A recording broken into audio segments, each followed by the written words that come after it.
राधे राधे दोस्तों। आज मैं आपको एक बहुत अच्छी कहानी सुनाने जा रही हूँ। अगर आपको मेरी कहानी अच्छी लगे तो मेरे चैनल को लाइक सब्सक्राइब और शेयर ज़रूर करें। बुढ़ापा काफ़ी हद तक बचपन समान ही होता है। बूढ़ी काकी में जीव के स्वाद के सिवा और कोई चेष्टा शेष न थी। अपने कष्टों की ओर आकर्षित करने का रोने के अलावा दूसरा कोई सहारा ही नहीं था। काकी के पास समस्त इंद्रियां, नेत्र, हाथ और पैर जवान दे चुके थे। पृथ्वी पर पड़ी रहती और जब घरवाले कोई बात उनकी इच्छा के प्रतिकूल करते या भोजन का समय टाल टल जाता और उन्हें ना मिलता तो वह बच्चों की तरह रोने लगती। उनका रोना से सकना साधारण नहीं था। वह गला फाड़ फाड़ कर रोती थीं।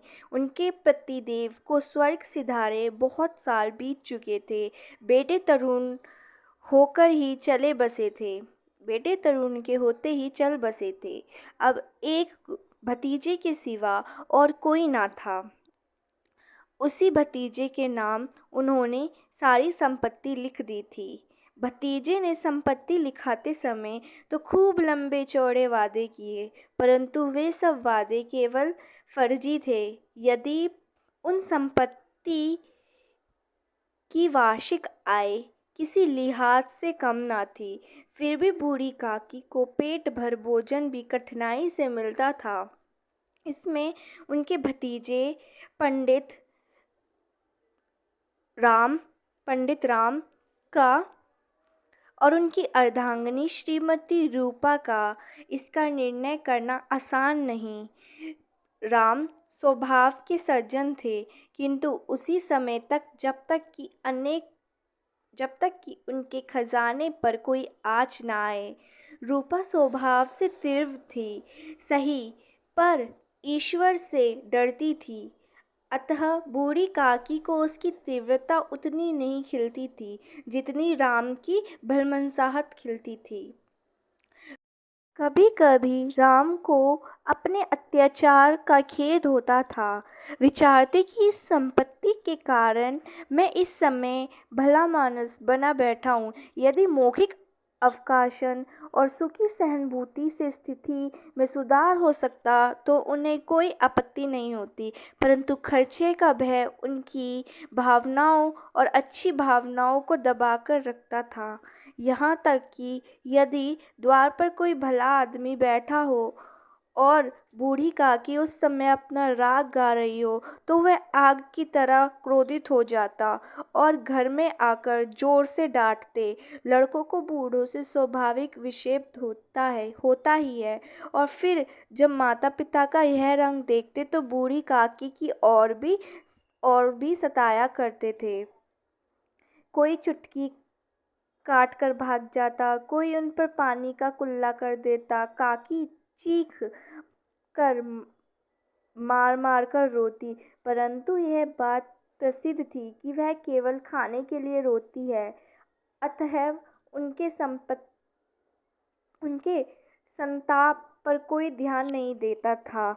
हाँ, काकी कभी क्रोध में आकर बच्चों को गालियां देने लगती तो रूपा घटनास्थल पर अवश्य आ पहुंचती, इस भय से कि कहीं काकी अपनी जवान रूपी कृपण का प्रयोग ना कर दें। संपूर्ण परिवार में यदि काकी से किसी को अनुराग था तो वह राम की छोटी लड़की थी, लाली। लाली अपने दोनों भाइयों के भय से अपने हिस्से की मिठाई बूढ़ी काकी के पास बैठकर ही खाया करती थी। यही उसका रक्षा गृह था। रात का समय था। राम के द्वार पर शहनाई बज रही थी। चारपाई पर मेहमान विश्राम कर रहे थे। आज राम के बड़े लड़के सुखराम का तिलक आया है। यह उसी का उत्सव है। घर के भीतर स्त्रियां गा रही थीं और रूपा मेहमानों के लिए भोजन का प्रबंध कर रही थी। भट्टी पर कढ़ाई चढ़े थी। एक में पूरियां कचौड़ियां निकल रही थीं, दूसरे में अन्य पकवान बन रहे थे। एक बड़े हंडे में मसालेदार तरकारी पक रही थी। घी और मसाले की मनमोहन सुगंध चारों ओर फैली हुई थी। बूढ़ी काकी अपनी कोठरी में शोकायम विचार की भांति बैठी हुई थी। वह स्वाद मिश्रित सुगंध उन्हें बेचैन कर रही थी। वह मन ही मन विचार कर रही थी, संभव मुझे पूड़ियाँ नहीं मिलेंगी। इतनी देर हो गई, कोई भोजन लेकर आया ही नहीं। मालूम होता है सब लोग भोजन कर चुके होंगे, मेरे लिए कुछ ना बचा। यह सोचकर उन्हें रोना आया, परंतु अपशगुन के भय से वह रो न सकीं। आहा! कैसी सुगंध है! अब मुझे कौन पूछता है, जब रोटियां ही इतनी मुश्किल से मिलती हैं, तब ऐसे भाग्य कहाँ कि भरपेट पूरियां मिलें। यह विचार कर उन्हें रोना आया। कलेजे में एक हुक सी उठने लगी, परंतु रूपा के भय से उन्होंने फिर मौन धारण कर लिया। बूढ़ी काकी देर तक इन्हीं दुखदायक विचारों में डूबी रही। घी और मसालों की सुगंध रह रहकर मन को अपने से आपे से बाहर कर रही थी। मुंह में पानी भर भर कर आता था। पूरियों का स्वाद स्मरण कर हृदय में गुदगुदी होने लगती थी। किसे पुकारूं आज मेरी लाडली बेटी लाली भी नहीं आई। दोनों छोकरों का भी कुछ पता नहीं, कुछ मालूम ही नहीं होता। बूढ़ी काकी की कल्पना में पूड़ियों की तस्वीर नाचने लगी। खूब लाल लाल, फूली फूली, नरम नरम होंगी। रूपा ने भली भांति मोयन मोयन दिया होगा। कचौरियों में अजवाइन और इलायची की महक आ रही होगी। एक पूरी मिलती तो जरा हाथ में लेकर देखती। क्यों न चलकर कढ़ाई के सामने ही बैठूं। पूरियां छन छन कर तैरती होंगी, कढ़ाई से गरम गरम निकलकर थाली में रखी जाती होंगी। फूल हम घर में भी उगाते हैं, परंतु वाटिका में कुछ और ही बात होती है। इस प्रकार निर्णय कर कर बूढ़ी काकी उखड़ू बैठकर दोनों हाथों के बल सिकड़ती हुई कठिनाइयों से चौखट उतरी और धीरे धीरे रेंगती हुई वह कढ़ाई के पास जा बैठी। यहाँ आने पर उन्हें उतना ही धैर्य हुआ जितना भूखे कुत्ते को खाने वाले के सम्मुख बैठने पर होता है। रूपा उस समय कार्य भर में बहुत ज़्यादा व्यस्त थी। कभी इस कोठे में जाती, कभी उस कोठे में जाती, कढ़ाई के पास आती, कभी कभी भंडार घर में जाती। किसी ने बाहर से आकर कहा, महाराज ठंडाई मांग रहे हैं। ठंडाई देने लगी। इतने में फिर किसी ने आकर कहा, भाट आया है, उसे कुछ दे दो। भाट के लिए सीधा निकाल रही थी कि तीसरे आदमी ने आकर पूछा, अभी भोजन तैयार होने में कितना विलंब है? जरा ढोल मंजीरा उतार दो। बेचारी अकेली स्त्री दौड़ती दौड़ती व्याकुल हो रही थी, झिंझलाती थी, कुटकती थी, परंतु रोष प्रकट करने का अवसर नहीं पाती थी। भय होता कहीं पड़ोसियों या न यह न कह दें कि इतने में ही उबल पड़ी। प्यास से उसका कंठ सूखा जा रहा था गर्मी के कारण, परंतु इतनी फुर्सत भी नहीं थी कि एक गिलास पानी भी पी ले अथवा पंखा लेकर झले। यह भी खटका था कि जरा आग हटी और चीजों की लूट मची। इस अवस्था में बड़ी बूढ़ी काकी को कढ़ाई के पास बैठा देख तो जल गई। क्रोध न रुक सका। इसका भी ध्यान न रहा कि पड़ोसन बैठी हुई हैं। मन मन में क्या कहेंगी, पुरुषों में लोग सुनेंगे तो क्या कहेंगे। जिस प्रकार मेंढक केंचुए पर झपटता है, उसी प्रकार वह बूढ़ी काकी पर झपटी और उन्हें दोनों हाथों से झंझोड़कर बोली, ऐसे पेट में आग लगे, पेट है या भाड़? कोठरी में बैठती क्या दम घुटता है? कोठरी में बैठे हुए क्या दम घुटता है? अभी मेहमानों ने नहीं खाया, भगवान को भूख नहीं लगा, तब तक धैर्य नहीं हो सकता? आकर छाती पर सवार हो गई। जल जाए ऐसी जीभ, दिन भर खाती ना होती तो ना जाने किसकी हाड़ में मुंह डालती। गांव देखेगा तो कहेगा बुढ़िया भरपेट खाना भी नहीं पाती। तब तभी इस तरह मुंह बनाए फिरती और डायन मरे न मंच छोड़े, नाम बेचने पर लगी और नाक कटवाने का दम लेगी, नाक कटवा कर दम लेगी। इतनी ठूसती है, ना जाने कहाँ भस्म हो जाता है। भला भला चाहती है तो जाकर कोठरी में बैठ जा। जब घर के लोग और घर के लोग और मेहमान खाना खा लेंगे, तुम कोई देवी नहीं हो कि चाहे किसी के मुंह में पानी न जाए पर तुम्हारी पूजा पहले हो जाए। बूढ़ी काकी ने सिर ना उठाया, ना रोई ना बोली, चुपचाप रेंगती हुई अपनी कोठरी में चली गई।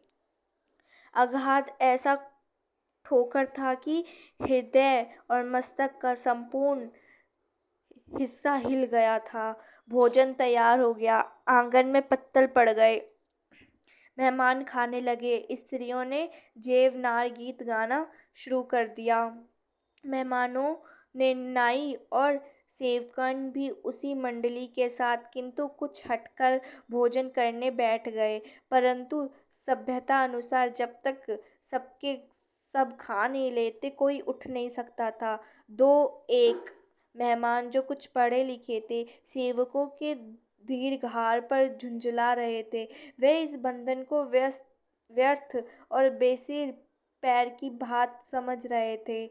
बूढ़ी काकी अपनी कोठरी में जाकर पश्चाताप कर रही थी कि मैं कहाँ से कहाँ आ गई। उन्हें रूपा पर क्रोध नहीं आया, अपनी जल्दबाजी पर दुख था। सच ही तो है, जब तक मेहमान लोग भोजन नहीं कर चुके होंगे घर वाले कैसे खा लेंगे। मुझसे इतनी देर भी नहीं रहा गया, सबके सामने पानी उतर गया। अब जब तक कोई बुलाने नहीं आएगा मैं नहीं जाऊंगी। मन ही मन इसी प्रकार विचार करके वह बोली और प्रतीक्षा करने लगी, परंतु घी की रुचिकर खुशबू उसके धैर्य की परीक्षा ले रही थी। उन्हें एक पल एक युग के समान लग रहा था। अब पत्तल बिछ गए होंगे, अब मेहमान आ गए होंगे, लोग हाथ पैर धो रहे होंगे, नाई पानी दे रहा होगा, मेहमान आ गए होंगे और जेवनार गीत गाने शुरू हो गए होंगे। यह विचार करके वह मन को बहलाने के लिए लेट गई और धीरे धीरे एक गीत गुनगुनाने लगी। उन्हें लगा मुझे गीत गाते हुए बहुत देर हो गई है। क्या इतनी देर तक लोग भोजन ही कर रहे होंगे? किसी की आवाज़ सुनाई नहीं देती। अवश्य लोग खा पीकर चले गए, मुझे कोई बुलाया नहीं। रूपा चिढ़ गई है, क्या जाने ना बुलाए, सोचती होगी कि अपने आप ही आवेगी। वह कोई मेहमान तो नहीं है जो उन्हें जाकर बुलाऊं। बूढ़ी काकी चलने की और तैयार हुई, यह विश्वास कि एक मिनट में पूड़ियाँ और मसालेदार तरकारियाँ उसके सामने आएंगी। उनकी स्वंद को गुदगुदाने लगा। उन्होंने मन में तरह तरह के अपने विचार बांध लिए। पहले तरकारी से पूड़ी खाऊंगी, फिर दही शक्कर से कचौड़ी खाऊंगी और उसके बाद तरखाई खाऊंगी। चाहे कोई कुछ भी कहे, मैं नहीं मानूंगी। यह ना लोग कहेंगे कि इन्हें विचार नहीं। कहकर इतने दिनों के बाद पूड़ियाँ मिल रही हैं तो मैं झूठा मुंह थोड़ी ही करूंगी, पेट भर के खाऊंगी। फिर खिसकती हुई आंगन में आई, परंतु हाय रे दुर्भाग्य, बूढ़ी काकी ने अपने पुराने स्वभाव के अनुसार समय की झूठी कल्पना की थी। मेहमान मंडली अभी भी बैठी थी। इतने में बूढ़ी काकी रेंगते हुए उनके बीच में जा पहुंची। कई आदमी चौंक कर उठ गए, पुकारने लगे, अरे ये कौन बुढ़िया है, ये यहाँ कैसे आ गई? देखो किसी को छू ना ले। पंडित राम काकी को देखते ही क्रोध में तिलमिला गए। पूरियों का थाल लिए खड़े थे, थाल को जमीन पर पटक दिया और जिस प्रकार निर्दयी महाजन किसी बेईमान और भगोड़े आदमी को देखकर ही झपट जाते हैं, उसी प्रकार वह लपक कर उन्होंने बुढ़िया काकी के दोनों हाथ पकड़े और घसीटते हुए लेकर उन्हें अंधेरी कोठरी में दम के पटक दिया। आशारूपी वाटिका लू के एक झोंके से नष्ट विनष्ट हो गई। मेहमानों ने भोजन किया, घरवालों ने भोजन किया, बाजे वाले, धोबी, चमार सब भोजन कर चुके थे, परंतु बूढ़ी काकी को किसी ने नहीं पूछा। राम और रूपा बूढ़ी काकी को उनकी निर्लजता के लिए दंड देने का निश्चय कर चुके थे। उनके बुढ़ापे पर किसी को भी दया नहीं आई, किसी को भी करुणा नहीं आई, केवल उनकी लाडली लाली के अलावा। लाडली को काकी से अत्यंत प्रेम था। बेचारी भोली लड़की थी, बाल विनोद और चंचलता की उसमें गंध तक नहीं थी। दोनों बार जब उसके माता पिता ने काकी को निर्दयता से घसीटा तो लाडली का हृदय ऐंठ कर रह गया। वह झुंझला रही थी कि यह लोग काकी को क्यों बहुत सी पूड़ियाँ नहीं दे देते। क्या मेहमान सब की सब खा जाएंगे? और यदि काकी ने मेहमानों से पहले खा लिया तो क्या बिगड़ जाएगा? वह काकी के पास जाकर उन्हें धैर्य देना चाहती थी, परंतु माँ के भय से ना जा पाती। उसने अपने हिस्से की पूड़ियाँ बिल्कुल ना खाई थीं। अपनी गुड़िया की पिटारी में बंद करके रखी थी। वह उन पूड़ियों को काकी के पास ले जाना चाहती थी। उसका हृदय अधीर हो रहा था। बूढ़ी काकी मेरी बात सुनते ही उठ बैठेगी, पूड़ियाँ देखकर कैसे प्रसन्न होगी, मुझे खूब प्यार करेगी। रात के 11 बज गए थे। रूपा आंगन में पड़ी सो रही थी। लाडली की आंखों में नींद न आती। काकी को पूड़ियाँ खिलाने की खुशी में सोने का कहाँ ही सवाल था। उसने गुड़ियों की पिटारी सामने ही रखी थी। जब विश्वास हो गया कि अम्मा सो गई है तो वह चुपके से उठी, अपनी पिटारी उठाई, बूढ़ी काकी की कोठरी की ओर चल पड़ी। बूढ़ी काकी को केवल इतना स्मरण था कि किसी ने मेरे हाथ पकड़कर घसीटे।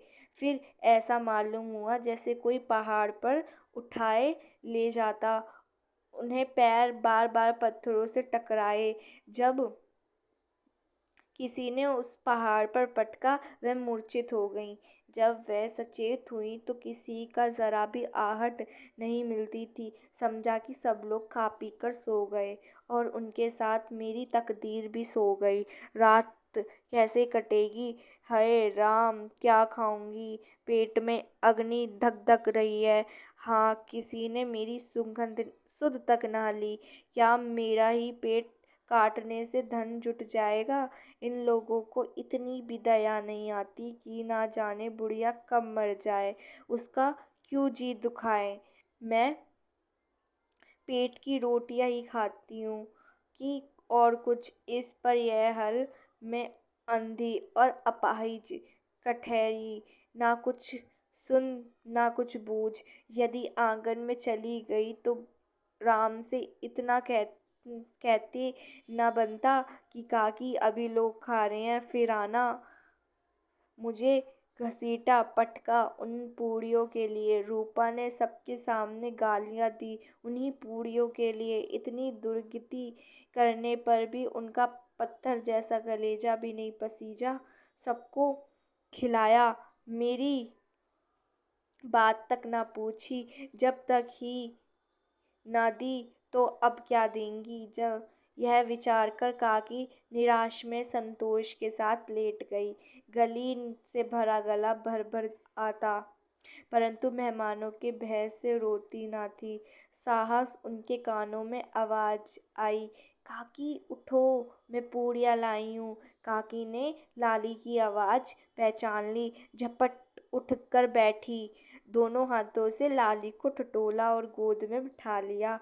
लाली ने पूड़ियाँ निकाल कर दी। काकी ने पूछा, क्या तुम्हारी अम्मा ने दी हैं? लाली ने कहा, नहीं, ये मेरे हिस्से की हैं। काकी पूड़ियों पर टूट पड़ी। 5 मिनट में पिटारी खाली हो गई।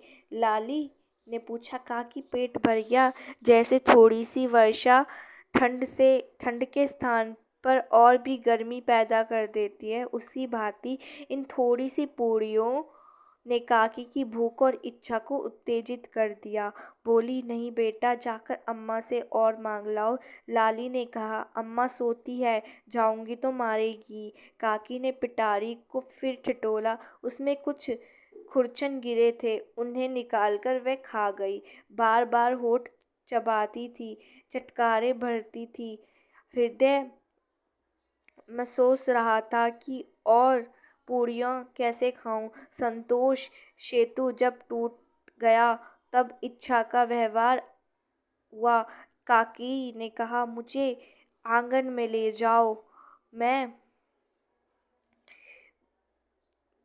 साहस लाली से बोली, मेरा हाथ पकड़कर मुझे ले चलो, मेहमानों ने भोजन बैठकर किया है। लाली उनका अभिप्राय समझ न सकी। उनसे काकी के हाथ पकड़े और पत्तलों के पास बैठा दिया।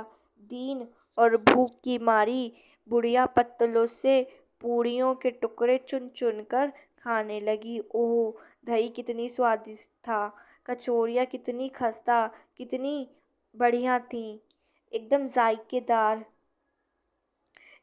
इतना जानती थी कि मैं जो काम कर रही हूँ वो मुझे कदापि नहीं करना चाहिए। मैं दूसरों के झूठे पत्तल चाट रही हूँ, परंतु बुढ़ापा तशन के रोग के समान होता है, जब संपूर्ण इच्छाएं एक ही केंद्र पर आ जाती हैं।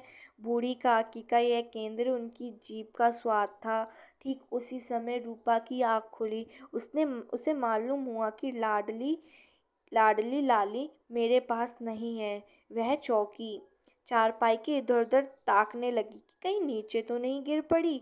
उसे वहां ना पाकर वह उठकर बैठी तो क्या देखती है कि लाडली झूठी पत्तलों के पास चुपचाप खड़ी है और बूढ़ी काकी पत्तलों पर पूड़ियों के टुकड़े उठा उठाकर खा रही है। रूपा का हृदय पसीज गया। किसी गाय की गर्दन पर छुरी चलते देखकर जो अवस्था उसकी होती है वह उसी समय हुई। एक ब्राह्मणी दूसरों का झूठा पत्तल टटोले, इससे अधिक शर्मनाक बात क्या हो सकती है। पूरियों के कुछ टुकड़ों के लिए उसकी चचेरी सास ऐसा पतित काम कर रही है। यह वह दृश्य था जिसे देखकर देखने वालों के हृदय कांप उठे।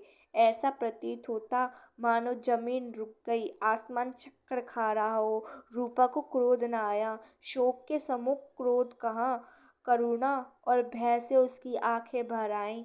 इस अधर्म अधर्म के पाप का भागी कौन है?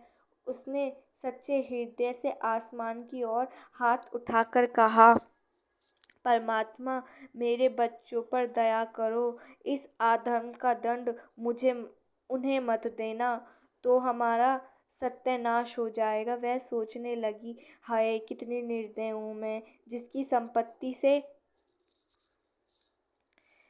मुझे इतना अच्छा वो मिला, उसी के साथ ऐसा दुर्व्यवहार कर रही हूँ। मेरे कारण हे दयामय भगवान, मुझे भारी चूक हुई, मुझे क्षमा करना।